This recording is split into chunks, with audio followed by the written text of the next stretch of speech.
మా పార్టీ ప్రజారాజ్యం నుంచి కదండి. లేదు అసలు అంటే మీతో సంబంధం లేకుండా వైసీపీలో జీవితం మొదలెట్టి ఇప్పుడు వైసీపీ విధానాలు నచ్చలేదని చెప్పి వస్తే మీరు యాక్సెప్ట్ చేస్తారా?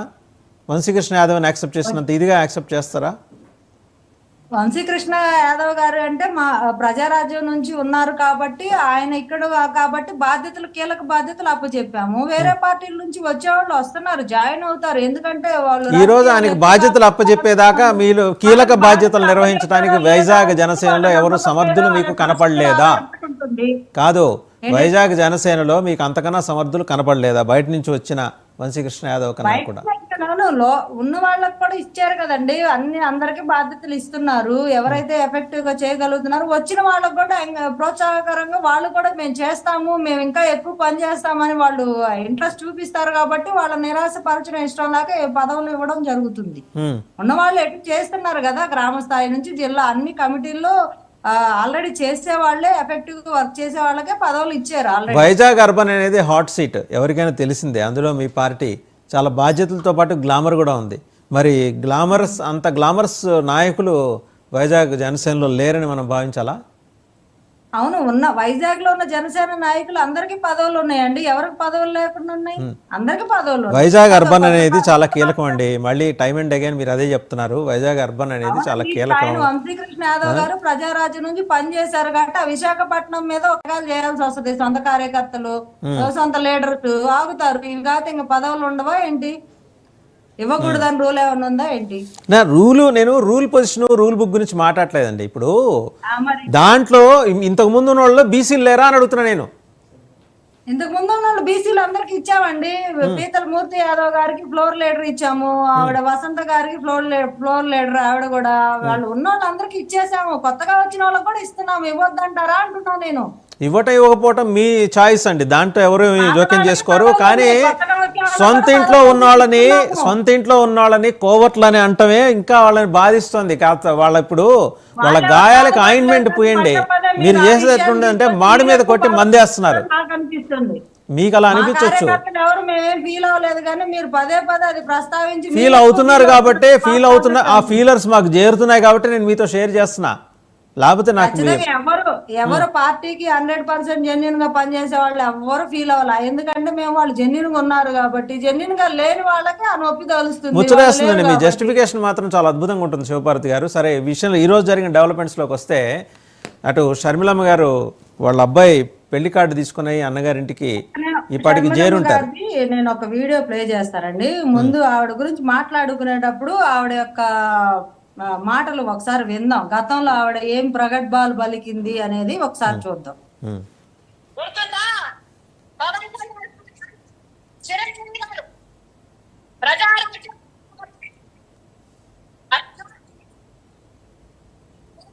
ఆడియో క్లారిటీ లేదండి.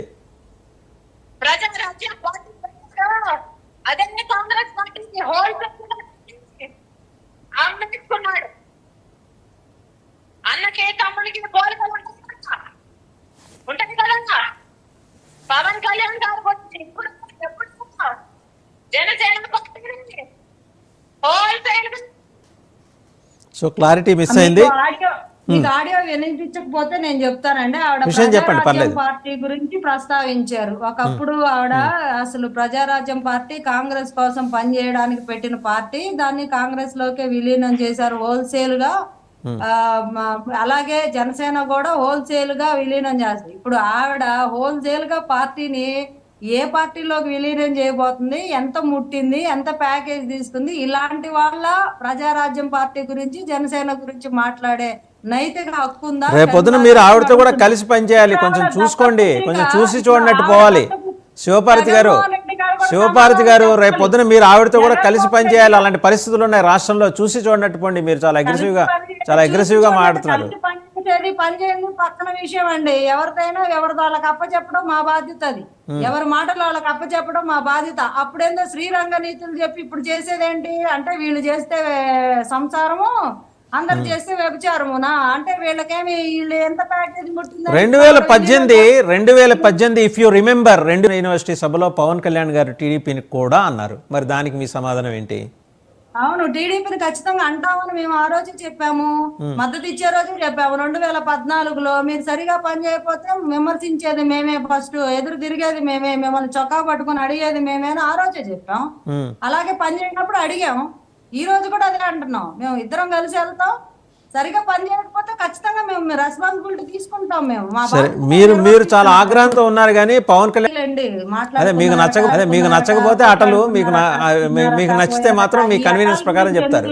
అటానమస్ గా ఏం జరిగే పనులు కాదు కానీ చెప్తున్నాను, షర్మిల గారు ఒకప్పుడు మాట్లాడిన మాటలు, ఇప్పుడు ఆవిడ చేస్తున్న విధానము, ఆమెకి ఏ మాత్రం నైతిక హక్కు ఉంది అంటున్నా నేను. రాజకీయాల గురించి మాట్లాడే నైతిక హక్కు ఆవిడకి లేదు.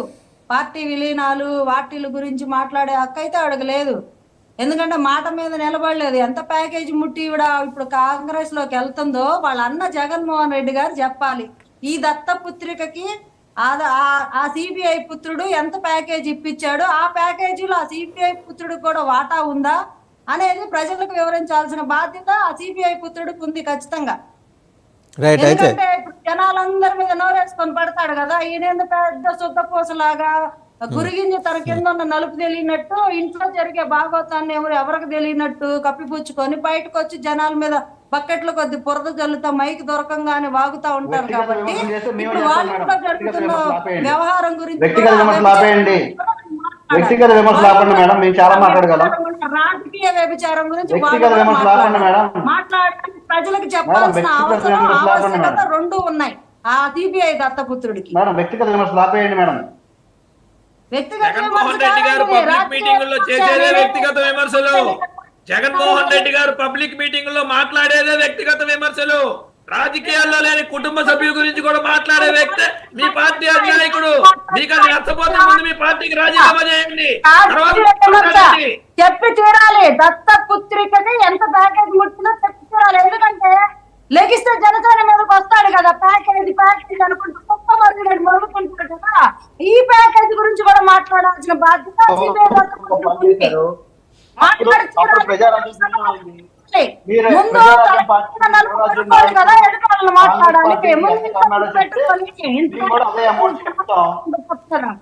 యువరాజ్య నాయకుడిగా ఉన్నప్పుడు ప్రజారాజ్యాన్ని కాంగ్రెస్ లో విలీనం చేశారు కదా, అప్పుడు మీకు ఎంత ముట్టిందో చెప్తే దాన్ని బట్టి అది కనుక్కుందాం మేడం, తప్పకుండా కనుక్కుందాం. దత్తపుత్రుడు అని ప్రారంభించిన లోకేష్ అతనితో భుజం కలిపి వెళ్తారు, దానికి మీకే ఉండవు, అభ్యంతరాలు ఉండవు. కదా మరి మీరేది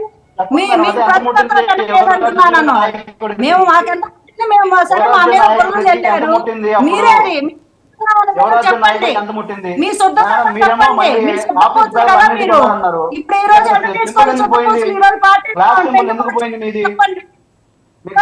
ఎందుకు పోయింది, మీ ఎన్నికల గుర్తు ఎందుకు పోయింది, మీకు ఆఫీస్ బేరం లేక కదా. అంటే మీరు చేస్తే ఏదైనా సంసారమేనా, అంటే ఎదుటి చేస్తే వ్యభిచారం అయిపోయింది. అప్పుడు అవునవును, పవన్ కళ్యాణ్ గారు చేసేదే కరెక్ట్. రైట్ మేడం, రాష్ట్రం అంతా ఆమోదం జరుగుతుంది పవన్ కళ్యాణ్ చేసే పనులకి. ఆ విషయంలో మాత్రం ఆయన సంసారాల గురించి మాత్రం ఆమోద ముద్ర వేసింది రాష్ట్రం మొత్తం. ఆయన చేసేదే కరెక్ట్ కదా. ఆయన గురించి పవన్ కళ్యాణ్ చేసేది కరెక్ట్ అని చెప్తున్నారు కదా. పవన్ కళ్యాణ్ చేసే మేము కూడా మీ బెడ్రూమ్ లోకి వచ్చి కెమెరా పెట్టాల్సి వస్తుంది, తట్టుకోలేరు. తర్వాత 3 గంటల ఫోన్ గురించి మేము మాట్లాడితే మీరు లైవ్ లో పెట్టుకోవాల్సి వస్తుంది. మేము మాట్లాడామనుకోండి మీరు మాకండి, చూస్తే మీకే నష్టం. ఎందుకంటే మీకే ఎక్కువ కాబట్టి మొత్తం బయట చాకరీ పెడతాం. వాటిని కడుక్కోవాలి. మేము అడిగిన చెప్పండి, మీకు దమ్ము ధైర్యం ఉంటే. షర్మిల ఆ రోజు హోల్సేల్ గా పార్టీని మూసేశాడు అనింది, ఎంత ప్యాకేజ్ తీసుకున్నారు అనింది. ఈ రోజు ఆమె ఎంత ప్యాకేజ్ తీసుకుంది, వాళ్ళ అన్న పద్దాకల ప్రతి మీటింగ్ లో కూడా ప్యాకేజీ అంటుంటాడు. ఆయనకి ఎంత ప్యాకేజీ ముట్టితో చెల్లెళ్ళు పంపించడానికని ముందు ఆయన చెప్పమానండి. ఆయన ఇంట్లో ఎంత ప్యాకేజ్ తీసుకొని చెల్లెళ్ళు పంపించాడు పక్క పార్టీలో.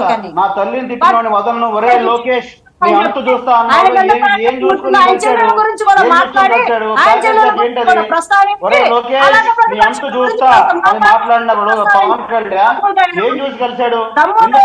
నిజాయితీ ఉంటే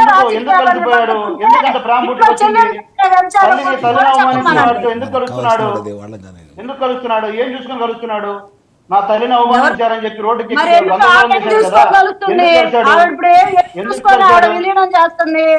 ఆవిడేం చూసుకొని చేస్తాం? మేము చెప్పాము రాష్ట్ర ప్రయోజనాల కోసం. ఆమె కూడా రాష్ట్ర ప్రయోజనానికి రాష్ట్ర ప్రయోజనం అయితే తెలంగాణ నుంచి ప్రయోజనాలు మీరు 600 హామీలకి మేము ఉంటాం హామీగా అన్నారు. అక్కడ పార్టీ పెట్టింది కదా తెలంగాణ తెలగబెడతాను అక్కడేదో నేను ఉద్ధరిస్తానని. ఆడే ఉద్ధరించింది, ఏడే ఉద్ధరిస్తుంది. అక్కడ ప్రయోజనాలు ఏం చేస్తుంది, ఇక్కడ ప్రయోజనాలు ఏం చేస్తుంది? మరి ఎంత ప్యాకేజ్ విలీనం చేసింది? కార్యకర్తలు నట్టేయటం నుంచి కార్యకర్తలు ఆ వెంట తిరిగి 100 కోట్లు ఖర్చు పెట్టిన వాళ్ళకి ఏం సమాధానం చెప్తుంది?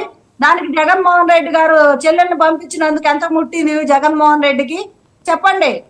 జగన్మోహన్ రెడ్డే చెప్పాలి, అది మీరు కాదు చెప్పేది. ఆయనకి ఆయన నిజంగా ఒక నిబద్ధత గల నాయకుడు అయితే చెప్తాడు. నిబద్ధత మనకన్నీ బయట కనపడితే మన మనసులను ఇలాగే పెట్టుకుంటున్నాను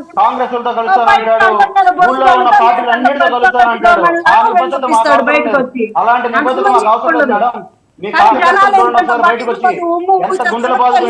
ఈ రోజు ఎవరు స్వార్థ ప్రయోజనాల కోసం అటు నుంచి ఇటు నుంచి టెంట్ పార్టీ పెట్టుకొని మళ్ళీ టెంట్ మునిగిపోతుందని చెప్పి వాళ్ళందరూ కాంగ్రెస్ లో పంపించి చెల్లెళ్ళని పంపించి ఎంత ప్యాకేజ్ పంపించాడు ఏంటి అనేది ప్రజలందరికీ అర్థమవుతుంది. వీళ్ళ ప్యాకేజీ గురించి మాట్లాడతారు, వీళ్ళ నిబద్ధతల గురించి మాట్లాడతారు, వీళ్ళ నిజాయితీల గురించి మాట్లాడతారు. చండాలమైన రక్తం ఇంట్లో పెట్టుకొని ప్రజలు అంటారా? నిజాయితీగా పనిచేసే వాళ్ళని అంటారా? నిజాయితీగా పనిచేసే పవన్ కళ్యాణ్ గారిని అంటారా? నిజాయితీగా పనిచేసే ప్రజల కోసం పనిచేసే జనసేన అంటారా? మీరు ముందు పెట్టుకోండి. ముందు మీరు సిగ్గు లేకుండా ఏం పెట్టుకుని ఎంత అసహ్యంగా ఉంటుందో తెలుసా? ఇన్ని ప్రగల్భాలు పలికి ఈ రోజు ఎట్టొస్తుంది ప్రజల ముందు, ఎట్లా ఆంధ్రప్రదేశ్ లో మౌనం చూపిస్తుంది, అలా తెలంగాణలో మరి ఏ రకంగా మౌనం చూపించాలనుకున్నారు, ఏం చేద్దాం అనుకున్నారు? అంటే ప్రజలంతా ఎర్రి గొర్రెలా? ప్రజలంతా ఎర్రి గొర్రెలా? ప్రజలకు సమాధానం చెప్పాల్సిన అవసరం లేదా? ఏంటి రోజుకి ఒకటి పడతాడు, చంద్రబాబు నాయుడు అరెస్ట్ చేస్తే రోడ్డు మీద పడి దొల్లి చిన్నపిల్లలు ఏడుస్తాడు. ఎవరు చంద్రబాబు అరెస్ట్ చేయడానికి వచ్చినప్పుడు వచ్చారా లేదా పార్టీ కార్యక్రమంకి వచ్చారా? మీకు అదే మరి ఎవరి కోసం ఇప్పుడు షర్మిలా చెప్పండి, ఎవరి కోసం చేస్తున్నారు? షర్మిలా జగన్మోహన్ రెడ్డి దేని కోసం చేస్తున్నాడు? ఎవరికి ఏ కేసులు మాఫీ చేయించుకోవడానికి చెల్లెలకు వెళ్ళాడు? ఎవరికి సోనియా గాంధీకి ఎంత ప్యాకేజ్ ఇచ్చాడు? మరి రిలయన్స్ వాళ్ళకి ఎంత ప్యాకేజ్ ఇచ్చి మరి ఈ రోజు తండ్రికి మర్డర్ చేసిన వాళ్ళు పక్కన పెట్టుకున్నారు? ఎంత ప్యాకేజ్? మీరే మాట్లాడాలి అన్ని. మీరే నీతులు చెప్పాలి, శ్రీరంగ నీతులు. మీ గోతుల సంగతులు జనాలకు తెలియదనే మీరు నీతులు చెప్తున్నారు కూర్చొని. ఈ రోజు ఎవరు నమ్ముతారు మిమ్మల్ని? మొహం మీద కాల్పించి ఉమ్మేస్తున్నారు మీరు నీతులు చెబుతుంటారు. నీతులు చెప్పేది అని, నీతులు చెప్పేదని. మగవాళ్ళగా పార్టీ పెట్టాం, 10 ఏళ్ళ నుంచి పోరాడుతున్నాం, పార్టీ ఇంకా స్టిల్ ఉన్నాం. మేము మగవాళ్ళం దాకా ఉంచుకోగలిగాం. ఇలాగని ఆడంగి మాట్లాడలేదే మేమే మాట్లాడలేదు కదా పార్టీ విలీనాల గురించి. ఇప్పుడు మీకు సిగ్గు సేరవ లేకుండా, దమ్ము ధైర్యం లేకుండా పాలసీల గురించి మాట్లాడాలంటే మీరు దేని గురించి మాట్లాడుతున్నారు? మీరు అధికార ప్రతినిధులు గాని, ఆ జగన్మోహన్ రెడ్డి గాని మీకు ప్రజల సమస్యల గురించి అడ్రస్ చేసే దమ్ము ఉందా? మీకు లేదు. మీరు తినడానికి వచ్చారు, దోచుకోవడానికి వచ్చారు, అవినీతి చేయడానికి వచ్చారు. రాజశేఖర్ రెడ్డి పేరుని యూజ్ చేసుకొని మీరు లబ్ధి పొందడానికి రాజకీయాల్లో ఉన్నారు, అది అందరికీ తెలుసు. ఇక దాని గురించి మేము పెద్ద మహానేతలు అని చెప్పి ఎంత ప్రవర్తించిన ప్రజలకు తెలుసు కదా. మీ బండారం ఏంటి అని తెలిసి మీరు దేనికోసం పార్టీ పెట్టారో తెలుసు, ఏం చేస్తున్నారో తెలుసు, ఆంధ్ర రాష్ట్రాన్ని ఎలా దోచుకు తింటున్నారో. ఒకవైపు అన్న దోచుకు తింటున్నా అయిపోయింది, వచ్చింది అంతే తేడా. ఇక ఫ్యామిలీ దోచుకు తినే పని అందరూ తెలుసు మీకు. కాబట్టి మీరు కానీ మాట్లాడుతున్నారు వచ్చి పెద్ద రైట్ శివపార్వతి గారు.